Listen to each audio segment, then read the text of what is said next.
kulanti wanaagsan oo wacan meel kasta oo naga daawanaysaan kuna soo dhawaada waraysigan aadka u kooban oo aanu ku waraysanayno fanaanka caanka ee Maxamed BK oo garabkayga fadhiya waraysigan ayaa wuxuu daaran yahay hadalkii hamiin hore uu Maxamed ka yiri meel uu xaflad ku dhiganayay oo dad fara badan oo Soomaaliya siyaabo kale oo fasireen qaarna ay aad uga caroodeen taasoo sababtay habaar iyo eedayn iyo colaad iyo dadkii Soomaaliyeed ee bulshada ahayd in la iska hor keeno waxaan weydiinayaa Maxamed marka hore maxaa ku kalifay waxa inuu yiraahdo fanka iyo siyaasadda in la isdhex geliyo ma khasaba iyo waxa u qorshaysan mustaqbalka dhow iyo kan fog baa jilaayada Maxamed soo dhaw TV Universal marka Cabdi Xafid aad baad u mahadsan tahay Allah ku casmo ummadda Soomaaliyeed meel kasta joogaan inay daawanayana aad baan u salaamayaa waxaan cod dheer tacsi ugu diraya inna lillahi wa inna ilayhi raaji'uun dadkii naftooda ku waayay qarax ilaahay dhibtahay naga kor qaado tacsida horta waan diraya mar labaadka si xun wuxuu sheeg sixir wuu ka daran yahay dab munaafaqshiday muumin baa ku gubta anigu hadal wanaagsan oo tacsiye baan diray dabadna dad ba ka faa'iideysto xagga kale ka rogay waxaan taageerayaashayda iyo ummadayda Soomaaliyeed meel kastay joogaan ummadayda Soomaaliyeed meel kastay joogaan waan idin jeclahay idinkana waan ogahay inay jeceshiin waan ka raali gelinayaa sidii intii khaladka u fahantay waan ka raali gelinayaa muqdisho xaal baan siinayaa mar dambe iyo mar horeba Maxamed tacsi baad dartay dabcan waad ka daqnatay iminkana waad adiga sheegay hamiin horena waad sheegtay xalana waad adiga sheegay dhibaatadii ka dhacday muqdisho iyo dadka Soomaalida ku baaba'ay dhibaatadu soo gaartay inaad ka tacsiinaysa aadna ka xuntahay waa garanay fanka iyo siyaasadda inaad isku dhaxoodimiyaa doonaysaa mise waxaad doonaysaa inaad kala weecisid si aan taageerayaashaadu aysan isugu dhicinin bulshaduna isaga hor imaan Cabdi Xafid aad baad u mahadsan tahay adiga iyo Universal TV ba aad baan idinku mahadnaqayaa fanka iyo siyaasaddu biikahan waa iska kay murgeen laakiin waan kala saaraya anigu fanaan Soomaaliyeed baan ahay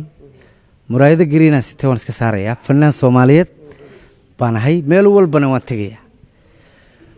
socdaalkayga Yurub markaan dhameeyo UK aan dhameeyo ilaa Muqdisho waan tagayaa labadayda shaway ugu horeeyana waxaan ku caawinayaa dadkii ku waxyeeloobay Muqdisho qoysaskoodii inna lillahi wa inna ilayhi raaji'uun ilaahay ha u naxariisto anigu Soomaali waan jeclahay man nacbi si xun wuxuu sheeg sixir wuu ka daran yahay qof baad keligii dadkaba adigu daacadaad u tahay inta u dadaalaysa daryeelkiisa iyo naftiyo sidoo u dulmari lahaa da'dii u dhaafin lahayd hawliga ugu daashay ficil inta isaguna dil iyo xarkiya dabin laabayo ku maqan dibidlaabyada marka fanaan qof markuu caan noqdo dhibaato ma waayo YouTuber sidaa wax xagan ay helaysaa beel si journal wax si khaldan loo gelinayaa arkaysaa laakiin qof la hadalaya waa qofkii jira in badan baan habaariyo wax arkay social media ma isticmaalo laakiin uurka iiga duceeya oo habaarkii duco iigu bedela inta la sii noolaanayaaba waa mudee anigu mar walba fanaan Soomaaliyeed baan ahay meel kasto Soomaaliyeed laba ballan waxaan ku qaaday in labadayda adin ku tago uga caroodeen hadalkaagii siyaabo kala duwan baa loo fasiray bulshadii Soomaaliyeed oo aan is haysan baa dhibaato ay dhaxtaala fursad waxaan ku siinayaa sharciga dadka Soomaaliyeed ku daawanaya malaayiinta fanaanka u tahay ninka Soomaaliyeed u tahay inaad ka raali gelisid wixii dhacay soo dhaw Cabdi Xafid aad baad u mahadsan tahay waxaan u mahadnaqayaa adiga iyo Universal Adnaan oo kabarday naga duubayo nin qaali ah Barasaab iyo Cabdi Waasac oo niman qaali ah oo showgii muhiimka ugu horeeyay rag ilaha oo in la fadhiya dadka Soomaaliyeed waan ka raali gelinayaa deenu weyn cimaamadu ka dhacda